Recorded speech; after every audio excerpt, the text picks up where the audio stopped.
మాట్లాడవలసిందిగా రిక్వెస్ట్ చేస్తున్నాం. అందరికీ నమస్కారం.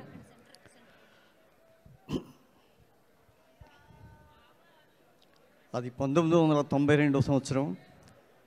సడన్గా నాకు చిరంజీవి గారి దగ్గర నుంచి ఒక కాల్ వచ్చింది. తొందరగా సాధ్యమైనంత తొందరగా చెన్నై రమ్మనమని.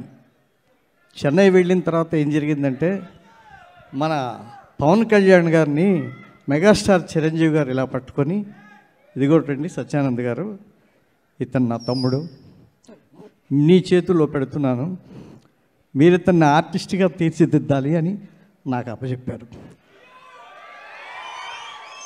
అదే నాకు జీవితంలో ఓ పెద్ద టర్నింగ్ పాయింట్.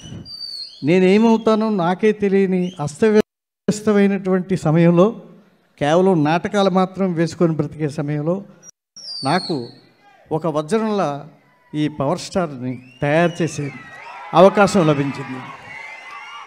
ఆ రోజు నుంచి ఈ రోజు వరకు వెనక్కి తిరిగి చూడకుండా ఇవాళకి కూడా క్లాసులు చెప్పుతూనే ఉన్నాను. ఇంతమంది హీరోలు నా దగ్గర తయారవటం అనేది నా అదృష్టం కంటే కూడా నా ప్రథమ శిష్యుడు పవర్ స్టార్ ఇచ్చినటువంటి ఈ హరిహర వీరమలు చిత్రం అఖండ విజయం సాధిస్తుందని మేము ట్రైలర్ చూసినప్పుడే అనుకున్నాం. ఈ విషయం ఏం మాట్లాడారు. ఇలాంటి జోనర్లో మన పవర్ స్టార్ గారు నటించడం నిజంగా మనందరి అదృష్టం. I wish you all success Babu. I wish you great success. నాకు ఈ అవకాశాన్ని ఇచ్చినందుకు మీకు ఆజన్మాంతం రుణపడి ఉంటాను.